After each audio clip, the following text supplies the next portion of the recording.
बोलो एकादशी मैया की जय। अथ रमा एकादशी महात्म्य। धर्मराज युधिष्ठिर बोले, हे भगवान, अब आप मुझे कार्तिक मास के कृष्ण पक्ष की एकादशी की कथा सुनाइए। इस एकादशी का नाम क्या है तथा इससे कौन सा फल मिलता है। श्री कृष्ण भगवान बोले कि राजराजेश्वर, कार्तिक मास की कृष्ण पक्ष की एकादशी का नाम रमा है। इसके व्रत से समस्त पाप नष्ट हो जाते हैं। इसकी कथा इस प्रकार है। प्राचीन काल में मुचकुंद नाम का एक राजा राज्य करता था। उसके इंद्र, वरुण, कुबेर, विभीषण आदि मित्र थे। वह सत्यवादी तथा विष्णु भक्त था। उसके एक उत्तम चंद्रभागा नाम की लड़की उत्पन्न हुई। उसने उस लड़की का विवाह राजा चंद्रसेन के पुत्र शोभन के साथ किया। एक समय जबकि वह अपनी ससुराल में थी, एकादशी पड़ी। चंद्रभागा सोचने लगी कि अब एकादशी समीप आ गई है, परंतु मेरा पति अत्यंत कमजोर है, इसलिए वह यह व्रत नहीं कर सकते। परंतु मेरे पिताजी की आज्ञा कठिन है। जब दशमी आई तब राज्य में ढिंढोरा पिटा। उसको सुनकर शोभन अपनी पत्नी के समीप गया और उससे पूछा कि हे प्रिय, तुम मुझे कुछ उपाय बतलाओ, क्योंकि यदि मैं व्रत करूंगा तो अवश्य ही मर जाऊंगा। इस पर चंद्रभागा बोली, हे नाथ, हे प्राणनाथ, मेरे पिता के राज्य में एकादशी के दिन कोई भी भोजन नहीं करता है। यहाँ तक कि हाथी, घोड़ा, ऊंट आदि भी तृण, अन्न, जल आदि ग्रहण नहीं करते। फिर यहाँ मनुष्य कैसे भोजन कर सकते हैं। यदि आप भोजन करना चाहते हैं तो यहाँ से दूर स्थान को चले जाइए, क्योंकि यदि आप इसी स्थान पर रहोगे तो आपको व्रत अवश्य ही करना पड़ेगा। इस पर शोभन बोला कि हे प्रिय, आपका कहना बिल्कुल उत्तम है। मैं अवश्य ही व्रत करूंगा। भाग्य में जो लिखा है वही होवेगा। ऐसा विचार करके उसने एकादशी का व्रत किया। और अब सूर्य भगवान भी अस्त हो गए और जागरण के लिए रात्रि हुई। वह शोभन को दुख देने वाली थी। दूसरे दिन प्रातः से पहले शोभन इस संसार से चल बसा। राजा ने उसके मृतक शरीर को दहन करा दिया। चंद्रभागा अपने पति की आज्ञानुसार अग्नि में दहन न हुई, परंतु पिता के घर उसने रहना उत्तम समझा। पिता के घर रहना उसने उत्तम समझा। रमा एकादशी के व्रत के प्रभाव से उसे मंदराचल पर्वत पर धन धान्य से युक्त तथा शत्रुओं से रहित एक उत्तम नगर प्राप्त हुआ। एक समय मुचकुंद नगर में रहने वाला एक सोम शर्मा नाम का ब्राह्मण तीर्थ यात्रा के लिए निकला। उसने घूमते घूमते उसको देखा। उस ब्राह्मण ने उसको अपने राजा का जमाई जानकर उसके निकट गया। राजा शोभन ब्राह्मण को देखकर आसन से उठ खड़ा हुआ।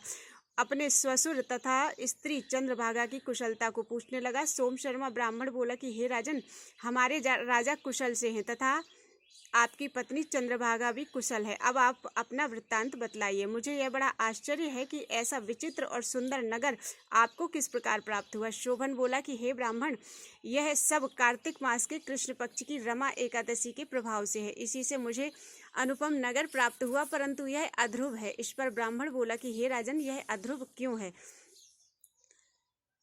और ध्रुव किस प्रकार हो सकता है, सो आप मुझे समझाइए। मैं आपके कहे अनुसार ही कहूँगा। आप इसमें किंचित मात्र भी झूठ ना समझो। शोभन बोला कि हे ब्राह्मण, मैंने श्रद्धा पूर्वक व्रत किया था, उसके प्रभाव से मुझे यह नगर प्राप्त हुआ है। इस वृत्तांत को राजा मुचकुंद की पुत्री चंद्रभागा से कहोगे तो वह इसको ध्रुव बना सकती है। ब्राह्मण ने वहां आकर चंद्रभागा से समस्त वृत्तांत कहा। इस पर राजकन्या चंद्रभागा बोली कि हे ब्राह्मण, आप मुझे उस नगर में ले चलिए। मैं अपने पति को देखना चाहती हूँ। मैं अपने व्रत के प्रभाव से उस नगर को ध्रुव बना लूंगी। चंद्रभागा के वचनों को सुनकर वह सोम शर्मा ब्राह्मण उसको मंदराचल पर्वत के पास वामदेव के आश्रम को ले गया। वामदेव ने उसकी कथा को सुनकर चंद्रभागा का मंत्रों से अभिषेक किया। चंद्रभागा मंत्रों तथा व्रत के प्रभाव से दिव्य देह धारण करके पति के पास चली गई। शोभन ने अपनी स्त्री चंद्रभागा को देखकर प्रसन्नता पूर्वक अपने वाम अंग में बैठाया। चंद्रभागा बोली, हे प्राणनाथ, अब आप मेरे पुण्य को सुनिए। जब मैं अपने पिता के गृह में 8 साल की थी, तभी से मैं यथाविधि एकादशी का व्रत करने लगी हूँ। उन्हीं व्रतों के प्रभाव से आपका यह नगर ध्रुव हो जाएगा और समस्त कर्मों से युक्त होकर प्रलय के अंत तक रहेगा। चंद्रभागा दिव्य रूप धारण करके तथा दिव्य आभूषण तथा वस्त्रों से सजकर अपने पति के पास आनंद पूर्वक रहने लगी और शोभन भी उसके साथ आनंद पूर्वक रहने लगा। हे राजन, यह मैंने एकादशी का महात्म्य कहा है। जो मनुष्य इस रमा एकादशी के व्रत को करते हैं, उनके समस्त ब्रह्म हत्या आदि के पाप भी नष्ट हो जाते हैं। जो मनुष्य रमा एकादशी का महात्म्य सुनते हैं, वह अंत में विष्णु लोक को जाते हैं। बोलो एकादशी मैया की जय। ओम जय एकादशी जय एकादशी जय एकादशी माता, विष्णु पूज व्रत को धारण कर भक्ति मुक्ति पाता। ओम जय एकादशी माता, तेरे नाम गिनाऊं मैया भक्ति प्रदान करनी, गुण गौरव की देनी माता शास्त्रों में वर्णी। मार्गशीर्ष के कृष्ण पक्ष में उत्पन्ना होती, शुक्ल पक्ष में मोक्षदायिनी पापों को धोती। पौष मास के कृष्ण पक्ष में सफला नाम कहे, शुक्ल पक्ष में होए पुत्रदा आनंद अधिक लहे। अजा भाद्रपद कृष्ण पक्ष की परिवर्तनी शुक्ला, इंद्रा आश्विन कृष्ण पक्ष में व्रत से भवसागर निकला।